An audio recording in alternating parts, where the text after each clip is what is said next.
Video start होने से पहले मैं आप सब लोगों को एक डिस्क्लेमर दे देता हूँ कि ये वीडियो सिर्फ और सिर्फ एजुकेशनल पर्पस के लिए है। अगर इस वीडियो को देखने के बाद कोई भी इनसिक्योर होता है तो उसकी कोई भी ज़रूरत नहीं है, लेकिन फिर भी अगर तुम्हें इनसिक्योरिटी होती है तो तुम इस वीडियो को अभी छोड़कर जा सकते हो। मेरी एक फ्रेंड ने अपनी एक फ्रेंड का मैटर डिस्क्लोज़ किया जिसकी शादी अभी हाल ही में कुछ महीनों पहले हुई है, जिसमें वो बता रही थी कि कैसे उसका हस्बैंड फ़ोन पर शादी के पहले खूब ज़्यादा रोमांटिक और कोजी कोजी बातें किया करता था, लेकिन शादी के बाद पता चल रहा है कि वो उसे ठीक से सेटिस्फाई नहीं कर पा रहा, क्योंकि उसके भी दिमाग में लड़कियों के सेटिस्फेक्शन को लेकर वही मिसकंसेप्शन बना हुआ है जो 90% लड़कों के दिमाग में है। और वो ये है कि जिस तरह लड़कों को ऑर्गेज़म होता है फिजिकल स्टिमुलेशन से, ठीक उसी तरह लड़कियों को भी होता होगा। बट ऐसा बिल्कुल भी नहीं है। लड़कियों का ऑर्गेज़म लड़कों से टोटली डिफरेंट होता है। और कई सारे लड़कों को तो ये मिसकंसेप्शन है कि उनका मतलब इफ़ दे हैव एजैक्यूलेटेड मतलब लड़की भी सेटिस्फाइड है, और ये चीज़ लैक ऑफ सेक्सुअल नॉलेज की वजह से होता है, क्योंकि इस समाज ने इस चीज़ को बिल्कुल टाबू बनाकर रख दिया है। पता नहीं इतनी बुरी चीज़ है, इसी की वजह से तो हम पैदा हो गए। खैर, तुम खुद बताओ, तुम में से कितने लोग ऐसे हैं, या फिर तुम में से कितने लोगों ने ऐसे लोगों को देखा है जो वाइग्रा या फिर टाइम इंक्रीज करने वाली टैबलेट्स खाकर इंटरकोर्स करते हैं। ये कोई चौड़ा होने वाली बात नहीं है कि तुम गोलियां खाकर इंटरकोर्स कर रहे हो। ये तुम्हारी कमजोरी और तुम्हारा डर है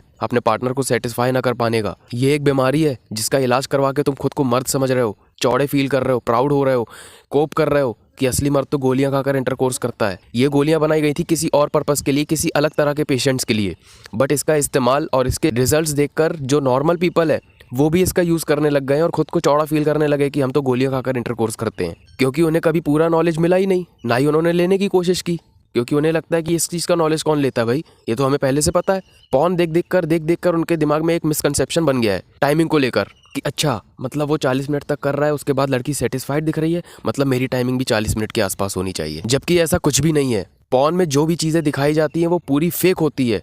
स्टार्टिंग से लेकर क्लाइमैक्स तक सब कुछ फेक होता है, सब कुछ स्क्रिप्टेड होता है। लेकिन जब तुम रियल लाइफ में ये चीज़ें एक्सपीरियंस करते हो तब चीज़ें टोटली डिफरेंट हो जाती हैं। तुम्हारा माइंड उस चीज़ को डाइजेस्ट नहीं कर पाता, क्योंकि पॉर्न में तो सब कुछ बढ़िया चल रहा था, एकदम परफेक्ट, और इसकी वजह से तुम्हारे दिमाग में एक एक्सपेक्टेशन सेट हो जाती है कि अच्छा ये चीज़ ऐसे होती है, ठीक है। और जब तुम्हारी एक्सपेक्टेशंस रियलिटी से मैच नहीं करती तब तुम इनसिक्योर होने लगते हो अपने टाइमिंग को लेकर, और उसके बाद तुम उन प्रॉब्लम्स का सॉल्यूशन निकालने लग जाते हो जो प्रॉब्लम तुम्हारे साथ कभी थी भी नहीं। एक और बहुत बड़ा कारण जो है वो है दो पार्टनर्स के बीच में डर्टी टॉक्स ना होना। डर्टी टॉक्स का मतलब तुम अपने पार्टनर से उसकी फैंटेसीज नहीं पूछते, ना ही अपनी बताते हो, जिसकी वजह से चीज़ें रिपीटेड और बोरिंग होने लग जाती है। तुम्हें अपने पार्टनर के साथ डर्टी टॉक्स को लेकर ओपन और कंफर्टेबल होना बहुत ज़्यादा ज़रूरी है अपनी एक हैप्पी मैरिड लाइफ के लिए, क्योंकि जब तक तुम अपनी डिज़ायर्स नहीं बताओगे, उसकी डिज़ायर्स नहीं पूछोगे, तब तक एक स्ट्रॉन्ग बॉन्ड कैसे बनेगा। सेक्स करना कोई बुरी चीज़ नहीं है। This is the pure way of making love and attraction towards you and your loved one senorita. So you must know how to be a good partner in real life as well as in bed with your loved and kind princess.